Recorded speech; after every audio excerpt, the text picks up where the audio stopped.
परमेश्वर की बड़े नाम की महिमा हो।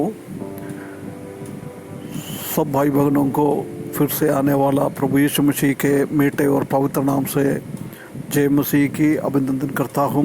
फिर से परमेश्वर ने एक सुबह के अवसर परमेश्वर का वचन से कुछ बातें मनन करने के लिए परमेश्वर ने एक और अवसर हमारे जीवन में दिया है, इसलिए मैं परमेश्वर को बहुत बहुत धन्यवाद करता हूँ। पिछले दिनों में हम उत्पत्ति की किताब 37 अध्याय से कुछ बातें मनन करके आ रहा है। उसी का 8वीं पद तक हमने देखा है। जोसेफ का पहला सपना देखा है, सपने को बता रहा है। जोसेफ उनका भाई लोगों के बीच में एक बड़ा स्थिति में पहुंचने वाला है।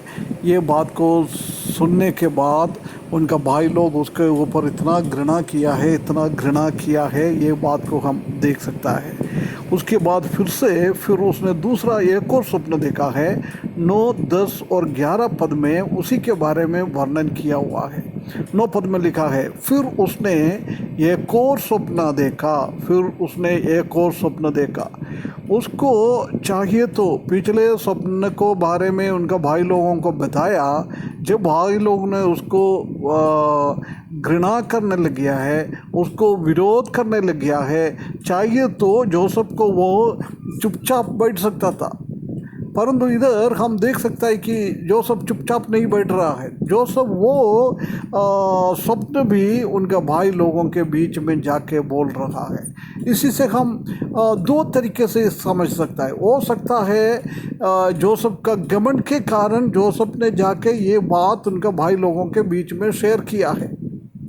हो सकता है घमंड आ सकता है। हमारे जीवन में भी परमेश्वर के कुछ अनुग्रह मिलता है, कुछ ये मिलता है, हमारे जीवन में भी घमंड आ जाता है। हो सकता है जोसेफ के जीवन में भी ऐसी घमंड आगे हो गया, परंतु वो घमंड के कारण हम कभी हमारे जीवन में घमंड नहीं रखना है।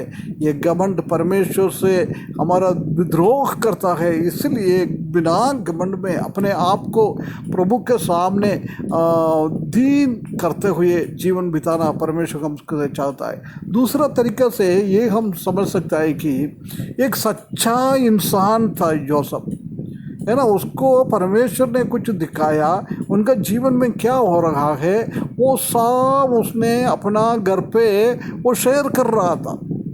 कोई भी चीज़ को वो छिपा नहीं पाया। प्रिय भाइयों बहनों, ये बहुत बड़ा एक अच्छा क्वालिटी है, अच्छा एक गुण है हमारे इसमें। हम कोई भी चीज़ छिपा ना रखे, सब कुछ हम अपने घर पे वो शेयर करें, उसी के साथ हम आशीष पाए। कभी कभी सच्चाई को बोलने के कारण पत्थर फेंकता होगा लोग, ऐसी जोसेफ के जीवन में भी वही हुआ है। जब उसने सच्चाई को उसने देखा है, वो बात को बताया है, उसी के जीवन में कितना कठिनाई आया। उसका भाई बहन उसको मारने के लिए तैयार किया है, उसी को भेज दिया है। अगले वाक्यों में हम देख सकता है ऐसी स्थिति आता है। सच्चाई से हम जीवन बिताएगा तो कटुवापन हमारे जीवन में आ सकता है, परंतु कटुवापन आ जाओ, विद्रोह आ जाओ, मार मिले, कुछ भी हो, हम हमेशा क्या है सच्चाई के लिए खड़ा रहना चाहिए। हमेशा के लिए हम सच्चाई के लिए खड़ा रहना चाहिए। ये परमेश्वर हमसे चाहता है, हम सच्चाई के लिए खड़ा रहे। हमारा भाई बहनों के साथ, हमारा पति पत्नियों के बीच में, माँ बाप के और बेटे बच्चों के बीच में, ऐसी ही हमेशा एक सच्चाई का अनुभव होना चाहिए। हो सकता है हम बहुत सारा चीज़ें हम छिपा सकता है, परंतु एक बात हमको ध्यान रखना है, हम मनुष्यों के सामने छिपा सकता है, परंतु परमेश्वर के सामने कोई भी बात को छिपा नहीं सकता है। उनके सामने वो खुला हुआ किताब की जैसी पड़ा हुआ है। हर एक चीज़ देखने वाला, जानने वाला परमेश्वर है, इसलिए उसी को कभी भी हम भूल ना जाए। हम हमेशा सच्चाई के लिए खड़ा हो जाए, उसी के साथ परमेश्वर का आशीष हमारा जीवन में मिल जाएगा, है ना। उसके बाद वो स्वप्न बता रहे हैं कि सूरज और चंद्रमा और 11 तारे मुझे दंडवत किया है, है ना। ये बात इधर कहा है। कल भी वही हमने देखा, उनको भाई लोग उसको दंडवत कर रहा है। अभी माता पिता भी उसी में जुड़ रहा है। याकूब खुद ही बोल रहा है, वो बेटा तुमने ये क्या बोल रहा है, उसी को वो डांट रहा है ना, उसी को डांट के बोल रहा है क्या है, मैं और तुम्हारा माता और तुम्हारा भाई लोग तुमको भूमि पर गिरकर दंडवत करेंगे। देख, ऐसी बात कर रहा है। एक है सच्चाई। परमेश्वर ने आने वाला दिनों में जोसेफ के जीवन में, इस्राएली लोगों के जीवन में आने वाला चीज़ों को परमेश्वर ने सच्चा ईमानदारी से रखने वाला जोसेफ को दिखा दिया है। तो ये भाइयों बहनों, हमारा भी जीवन में ईमानदारी के साथ हम रखें, परमेश्वर का आशीष और परमेश्वर का अनुग्रह हमारे ऊपर मिल जाएगा,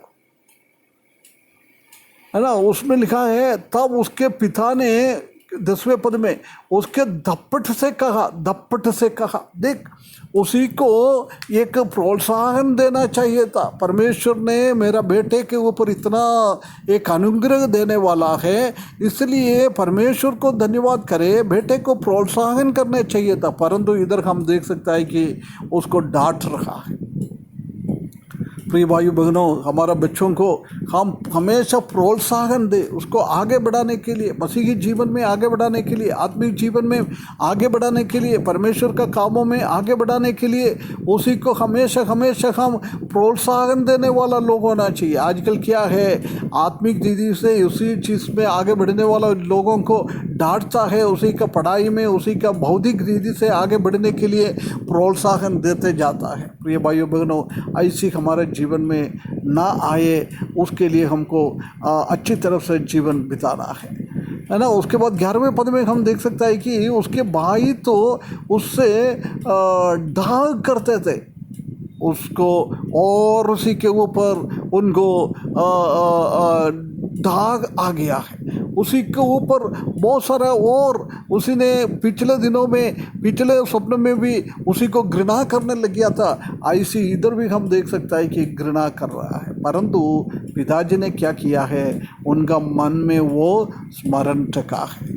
पिताजी को मालूम था परमेश्वर का हाथ है, परमेश्वर इसको जीवन में क्या करने वाला है, इसलिए वो स्मरण करते गया। प्रिय भाइयों बहनों, जोसेफ की जैसी परमेश्वर से हमको अनुग्रह मिलने के लिए, परमेश्वर का वाणी हमको सुनने के लिए, हम भी जोसेफ के जैसी एक ईमानदार व्यक्ति बनकर जीवन बिताने के लिए, सच्चाई, हर एक चीज़ों में सच्चाई। हो सकता है हम हमारा सच्चाई के कारण हमको मार मिलेगा, हमारे ऊपर पत्थर आ जाएगा, आने दो, मृत्यु आ जाएगा, आने दो, परंतु हम हमेशा के लिए सच्चाई के लिए खड़ा रहे। परमेश्वर हमको सहायता करे उस वचन के द्वारा एक अच्छा मसीही जीवन बिताने के लिए। उनके बड़े नाम की महिमा हो।